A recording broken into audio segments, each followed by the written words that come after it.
The first thing Thomas Calloway noticed was the whisper, a fragile, trembling voice, barely louder than the wind rustling through the tall prairie grass. "Please, don't open that door." It came from the cabin at the edge of his property, an old, weather-beaten shack he had passed 1,000 times, never paying it much mind. Tonight, however, it sounded different, desperate, afraid. Something in the tremor made his heart hitch and his boots hesitate against the dirt path.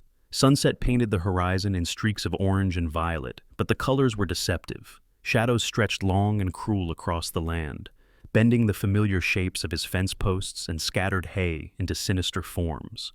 The wind carried the scent of rain, or maybe smoke, from somewhere beyond the ridge. Thomas paused, hand hovering over the iron latch of his rifle. He'd been ranching this land for decades, seen more storms and violence than most men could stomach, yet the sudden stillness of the prairie tonight made his skin prickle. Something wasn't right. The cabin's door was cracked, and through the gap, he glimpsed movement, tiny, frantic, almost unreal. A silhouette crouched low, too small to be a man, and yet unmistakably human. The girl's hands, pale and trembling, pressed against the rough wooden frame, as if holding back more than just the door. Her voice came again, this time clearer. "Please, I can't. They'll—" She trailed off, swallowed by fear that Thomas couldn't name but instantly recognized. He should have walked away. Any rational man would have. Trouble didn't visit Calloway lightly. It usually came roaring on horseback or with a gun in the face. Yet something about her, the raw vulnerability, the silence behind her frantic words, pulled him forward. The rancher's instincts screamed caution, but another part, quieter and more insistent, demanded he step closer, demand to understand, risk what he shouldn't. Every step toward that cabin felt heavier, each creaking board underfoot echoing like a warning. He noticed the signs, footprints in the dust leading up to the door, dragged rather than walked, and a faint, coppery smell clinging to the air. He knew that scent. Blood. Not fresh, but not gone either. Something violent had already touched this place. Thomas reached the door, hand resting on the latch, and paused. If you were in his place, what would you do? The question haunted him, though he didn't voice it aloud. Inside, shadows shifted with unnatural urgency. A single muffled sob cut through the wind, and the rancher's heart tightened. He had a choice. Ignore it, leave the unknown girl to whatever haunted her, or step in and risk everything he'd built, his safety, even his life. The latch rattled softly under his fingers. The voice whispered again, fragile, broken. "Please, don't open that door." But Thomas had already made up his mind. With a slow, deliberate breath, he pushed it, the door creaking wide enough to reveal the first shocking glimpse of what he could never have imagined. Thomas froze as the door swung fully open, his eyes locking on the girl crouched in the corner. She was no older than 12, her face streaked with dirt and tears, her small frame wrapped in a tattered shawl that smelled faintly of mildew and fear. He could see the marks, bruises along her arms, the ragged edges of old cuts, but what hit him hardest was the raw terror in her eyes, wide and pleading, as though she had already faced horrors most men couldn't survive, and had somehow lived to tell none of it. "Who did this to you?"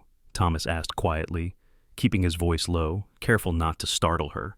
She flinched, as if his question carried the threat of judgment. She didn't answer. Instead, she pressed herself further into the corner, shaking, her lips trembling.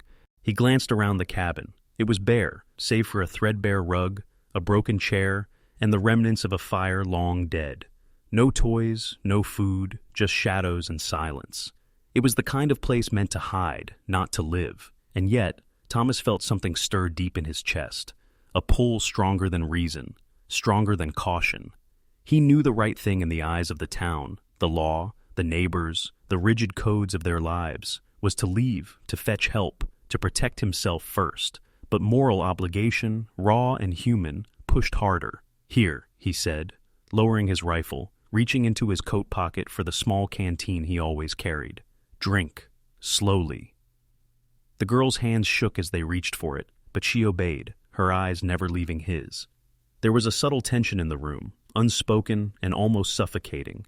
The risk of discovery, of judgment, of violence that could reach them both, hung like a storm cloud just beyond the cabin's walls. Thomas's mind raced. If anyone from town saw him helping this girl, they'd brand him a fool or worse, an accomplice to whatever enemies had driven her here. And yet, as he looked into her eyes, he knew he could not turn away. The moral weight pressed against his chest like 100 horses. Footsteps, or the illusion of them, seemed to echo from outside, muffled but distinct. Thomas stiffened, sensing that whatever had driven her to this place hadn't disappeared. He realized he was not merely offering kindness, he was taking a risk that could cost him everything. His hand hovered near his holster, a reflex born of years of surviving danger, but the girl's quiet desperation anchored him. "You're safe. For now," he whispered, though even as he said it, he knew it might not be enough. Helping her meant defiance, danger, and exposure. Every choice had consequences, and tonight, every second would matter. A sudden creak at the cabin's edge made both of them freeze. Outside, shadows twisted and stretched as if alive, waiting, calculating.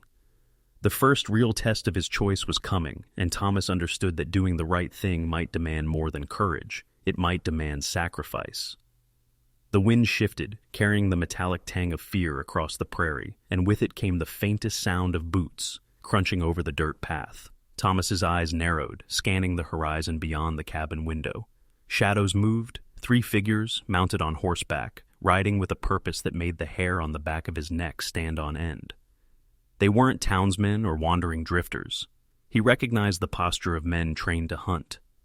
To find what should remain hidden, he crouched beside the girl, who pressed herself closer to his side. Her small hand clutched his sleeve, trembling, a silent plea for protection he felt in his bones. Thomas drew a slow breath, feeling the tension coil in his chest. The figure stopped at the edge of the tree line, scanning the prairie with sharp, unyielding eyes. One raised his hand, pointing toward the cabin. The meaning was clear. They knew someone was inside. "Stay quiet," Thomas whispered, his voice barely audible. The girl nodded, biting her lip to stifle a sob. Outside, the riders dismounted, their boots crunching like dry bones against the earth. The prairie, moments ago still and expectant, seemed to hold its breath. Even the wind had softened, as though nature itself knew the danger that had arrived. The leader of the 3 men stepped forward, long coat flapping in the breeze, a wide-brimmed hat casting a shadow over a face hardened by years of judgment and vengeance. His voice, low and commanding, reached the cabin. "Thomas Calloway, we know you're hiding her. Hand her over." Thomas's jaw tightened. He could feel the walls closing in, the moral stakes pressing harder. Turning her over would mean safety for himself. But the girl, fragile and broken, would be at the mercy of whatever wrath had driven these men to his door. Each second stretched into eternity, the sound of approaching hooves replaced by the ominous quiet of unspoken threats. He stepped closer to the door, peering through the narrow crack, noting the subtle cues, the angle of the sun casting long shadows across the prairie, the way the leader's hand rested near his gun, the faint rustle of the other men shifting in the tall grass. Every motion was deliberate, every pause loaded with intent. "Thomas," the girl whispered, voice quivering, "they'll—" She couldn't finish. He understood. Outside were the consequences of his choice, the danger made flesh. Every moral decision he had made now faced the unyielding weight of reality. A heartbeat passed, then another. Thomas met her gaze, silently promising protection, even as his mind raced through possibilities, flee, fight, or negotiate. The standoff had begun, and there was no turning back. The prairie had become a crucible, testing courage, morality, and the fragile bond forming between man and child. One wrong move, and the consequences would be irreversible. Inside the cabin, the tension hung thick, mingling with the scent of dust and fear. Thomas crouched beside the girl, his rough hand brushing stray strands of hair from her dirt-streaked face. Her eyes, large and glistening, held a depth of sorrow that made him pause. For a moment, the outside world, the approaching danger, the riders, the moral consequences, faded into shadows. All that mattered was her, small and trembling, and the fragile trust she had offered him. "Do you have a name?" he asked quietly, careful not to shatter the fragile connection forming between them. "Lila," she whispered, barely audible, her voice like a soft tremor in the dark. "Lila," he repeated, letting the name anchor him. It was a sound he could protect, a life he could shield from the cruelty waiting just beyond the door. He offered her a piece of dried bread from his coat pocket, the simplest gesture loaded with meaning. She accepted it slowly, as if learning to believe in kindness for the first time. Outside, the riders shifted, unaware of the small moments of humanity unfolding within the cabin. Thomas could feel their eyes pressing through the thin walls, the unspoken threat of violence pulsing in the air. Yet, in this quiet corner, a different battle was being waged. Trust against fear, hope against despair. He spoke softly, recounting stories of the prairie, of sunsets that burned gold and violet, of nights so silent the stars seemed to hum. His words were slow, deliberate, carrying a weight that reached into her heart. Lila's hands relaxed, her body leaning slightly against him, a subtle acknowledgement that she believed, if only for a moment, that she was safe. Thomas saw the change in her eyes, the faintest glimmer of life returning, and realized that human connection, simple, quiet, and deliberate, could be more powerful than any weapon. The moment became their shield. Each gesture, each whispered word, stitched a fragile tapestry of trust that no threat could easily unravel. He rested a hand lightly on her shoulder, feeling the tension ease just enough to breathe. "We'll get through this," he said, more to himself than her. But she nodded, a tiny spark of courage igniting in her gaze. For the first time since she had appeared at his door, Thomas believed that kindness could counter danger, that empathy could become strategy, that the bond between them might tip the balance of what was to come. Outside, the shadows of threat loomed, but inside, human connection had taken root, ready to fight its own battle against fear and violence. And yet, as the cabin creaked under the wind's weight, both knew the fragile peace was temporary. The riders would not wait forever. Every heartbeat brought the inevitable confrontation closer, and with it, the ultimate test of courage, morality, and the trust that had begun to bloom in the quietest of places. The sun dipped low behind the horizon, bleeding gold and crimson across the prairie, as if the sky itself mourned and celebrated in equal measure. Thomas crouched by the cabin door, Lila pressed close, listening to the distant shuffle of boots in the dirt and the low murmur of voices. The riders had not yet made a move, but the air thrummed with anticipation, the kind that made seconds stretch like hours. Every shadow seemed to carry intent, every whisper of wind a warning. Then a voice called from the edge of the clearing. It was firm, but not hostile. "Calloway, she's safe now. No one will touch her." Relief hit Thomas first like a wave, then guilt, because he knew the world outside would not forget what had happened, would not forgive the trespass he had made by protecting her. But for now, the danger passed. He exhaled slowly, letting the tension drain from his shoulders. Lila looked up at him, her eyes brighter than they had been in days, if not weeks.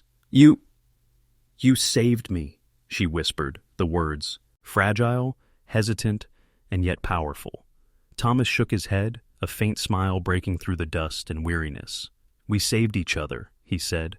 In that moment, the moral weight of his choices, the risk, the defiance, the quiet rebellion against cruelty, felt worth every heartbeat of fear he had endured. He led her to the cabin's single chair, offering her a place to rest.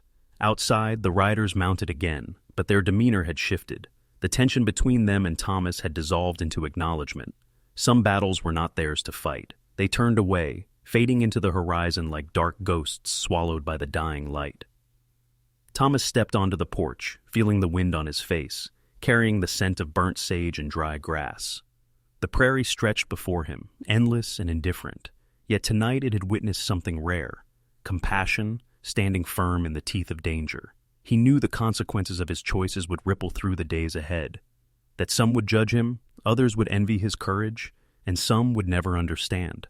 But in saving Lila, he had carved a small sanctuary of humanity in a world too often ruled by fear and violence. As darkness fell, Thomas and Lila watched the first stars appear, glimmering like distant promises. The cabin, once a place of terror, now felt like a haven. And in the quiet, the rancher realized that courage was not only measured by the threats one faced, but by the kindness one dared to give.